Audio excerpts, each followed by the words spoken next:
Чекара эл аралык кылмыш соту кыргызстандык юристтердин кайрылуусун каттады. Эл аралык кылмыш сотунун прокуратурасы кыргызстандык юристтердин кайрылуусун каттады. Бул тууралуу юрист кыргыз-тажик чекарасындагы окуяларды иликтеген жарандык коомдун өкүлү Сания Токтогазиева фейсбуктагы баракчасына жазды. Юристтер Кыргызстандын жай тургундарына каршы Тажикстандын бийлигинин аракеттерине тергөө жүргүзүү өтүнүчү менен 6-июнда эл аралык кылмыш сотунун прокуроруна кат жолдошкон. Эл аралык Human Rights Watch уюму 28 апрелде Кыргыз-Тажик чекарасында башталган куралдуу кагылышта аскердик оор куралдар колдонулуп, андан карапайым эл жабыркаганын белгилеген. Кыргыз-Тажик чекарасындагы соңку куралдуу жаңжалда 36 кыргызстандык курман болду. Анын ичинде 2 бала, 180ден ашуун адам жаракат алды. Тажик тараптан 19 адам өлүп, 87 киши жаракат алганы расмий жарыяланган. Чет өлкөдө жүргөн кыргызстандыктар кайрадан жалпы жарандык паспорт ала алышат. 14-июндан баштап чет өлкөлөрдө жүргөн Кыргыз Республикасынын жарандары Кыргыз Республикасынын дипломатиялык өкүлчүлүктөрүндө жана консулдук мекемелеринде жаңы үлгүдөгү жалпы жарандык паспорттарды, биометрикалык паспорттарды алууга, алмаштырууга мүмкүнчүлүк алышат. Бул тууралуу өлкөнүн Тышкы иштер министрлигинин басма сөз кызматы билдирди. Ошол эле учурда 2021 жылдын 20 мартынан тартып чет өлкөлөрдө жүргөн Кыргыз Республикасынын жарандары биометрикалык ички паспорттарды, ID карталарды алуу мүмкүнчүлүгүнө ээ экендиги белгиленди. Кыргызстан менен Сауд Аравиянын тим башчылары жолугушту. 2021 жылдын 14-июнунда Сауд Аравия падышачылыгынын Кыргызстандагы элчиси Ибрагим Аль-Ради Кыргыз Республикасынын Тышкы иштер министри Руслан Казакбаевге ишеним грамоталарынын көчүрмөлөрүн тапшырды. Бул тууралуу Кыргыз Республикасынын тимдин басма сөз кызматынан кабарлашты. Маалыматка ылайык, жолугушуунун жүрүшүндө министр Казакбаев дипломатиялык миссиянын башчысын кызматка дайындалышы менен куттуктап, ар бир тарапты кызыктырган ар кандай чөйрөлөрдөгү эки тараптуу кызматташуу маселелерин талкуулады. Тараптар Кыргыз-Сауд мамилелерине эки тараптуу жана көп тараптуу форматта дагы кошумча динамика берүү жана өз ара аракеттенүүнү кеңейтүү зарылдыгына токтолушту. Ошол эле учурда элчи Аль-Ради Сауд Аравия бийлигинин чечимине ылайык коронавирус инфекциясынын жайылышына жол бербөө үчүн кошумча чараларды көрүү максатында быйыл Меккеге зыярат кылуу өз жарандарына гана уруксат берүү менен өтө тургандыгын айтты. Өз кезегинде Казакбаев кыргыз тарап эпидемиологиялык кырдаалды эртерээк булукташтырууга үмүттөнүп, бул чечимге түшүнүү менен мамиле кылаарын белгилеп, жогоруда айтылган маалыматтар тиешелүү мамлекеттик органдарга жана Кыргызстан мусулмандарынын дин башкармалыгына жеткирилет деп ишендирди. Ошондой эле элчи Сауд Аравия падышалыгынын Тышкы иштер министри Фейсал бин Фархан Аль-Саудтун Кыргызстанга ушул жылдын июль айынын ортосунда келүү ниети жөнүндө маалымдады. Бул иш-чаранын маанилүүлүгүн эске алып, министр Руслан Казакбаев кыргыз тараптын Сауд Аравия падышалыгынын Тышкы иштер министрлигинин башчысын кабыл алууга даяр экендигин билдирди. Кыргызстандын футболчу кыздары тажикстандык атаандаштарын утуп алды. Кыргызстандын футбол боюнча 20 жашка чейинки кыздардын курама командасы тажикстандык атаандашын 3-0 эсеби менен утуп алды. Бул тууралуу Кыргыз футбол союзу билдирди. Бир топту Татьяна Казначеева киргизсе, 2 гол Адинай Дүйшөбаевага таандык. Борбор Азиялык футбол ассоциациясынын чемпионаты ГАФА 2021 ушул тапта Душанбе шаарында өтүп жатат. Ага Кыргызстан, Өзбекстан, Иран, Афганистан жана Тажикстандын командалары катышууда. Мелдеш айлампа системасы менен өтүп жатканы айтылды. Жеңүүчү команда жогулткан упайлардын эсеби менен аныкталат. Ушул тапта кыргызстандык футболчу кыздар 2 оюндун жыйынтыгы менен 3-орунда турат. Буга чейин Өзбекстандын командасына 3-1 эсеби менен утулуп калган.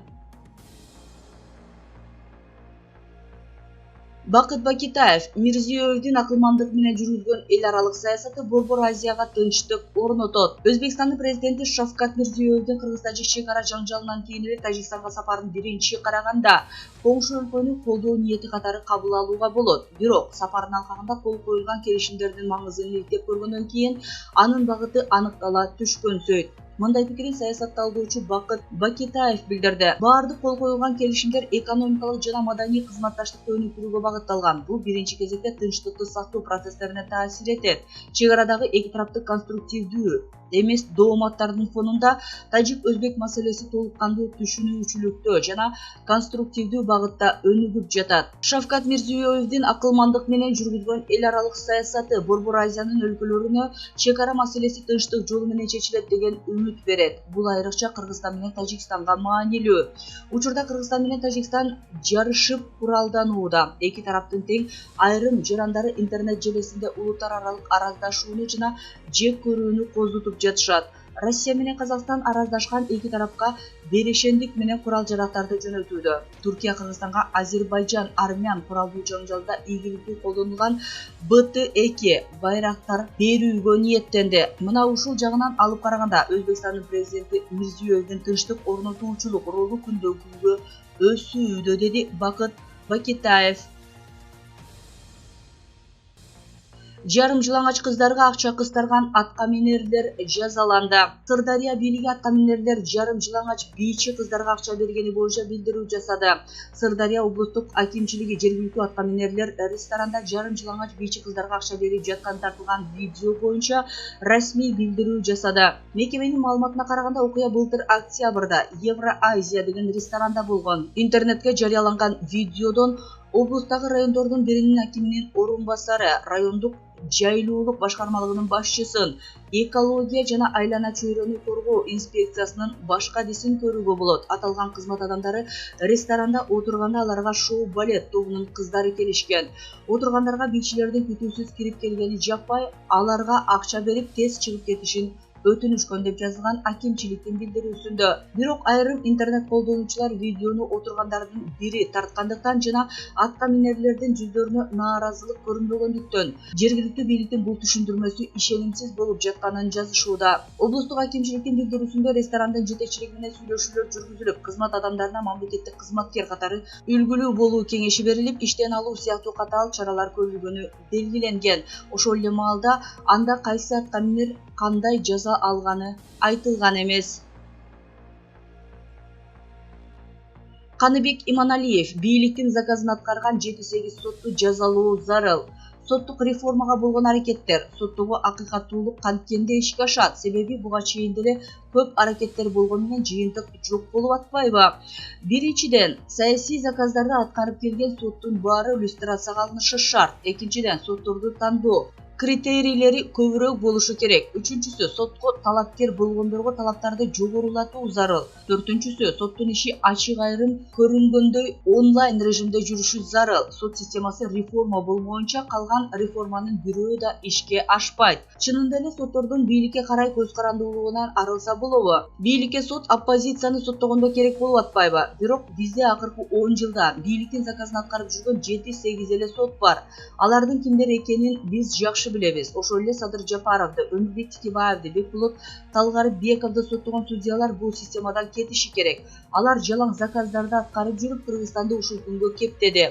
Ошолордун баары иштен айдалып, жазаланмай соттогу адилетсиздик улана берет. Учурда аракеттер жүрүп атат. Калганын иш жүзүндө убакыт көрсөтөт.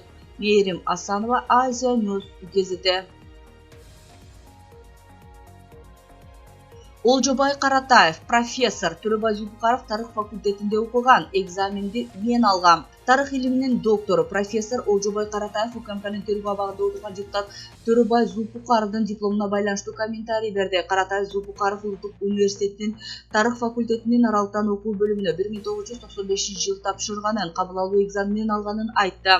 Ал учурда Улуттук университетинин тарых факультетинин аралыктан окуу бөлүмүндө милицияда иштегендер, аскерде жүргөндөр же дагы башка жакта иштегендер көп эле. Төрөбай Зулпукаров да алардын катарында эле окууга тапшырган. Андан экзаменди мен алгам. Жыйынтыгында буйрук чыгып окуп жүрдү. Аралыктан окуган студенттер 1 жыл ичинде 15 күндөн 2 жолу келип окуп кетишчү. Зулпукаров экзаменден кийин мени менен таанышып, мамилебиз жакшы болуп калгандыктан келген сайын учурашып турат эле. Бирок 3-курстан окуудан четтетилип калганы боюнча кабарым болгон эмес. Себеби тынбай келип окуу корпуста эле жүрчү, деди Каратаев.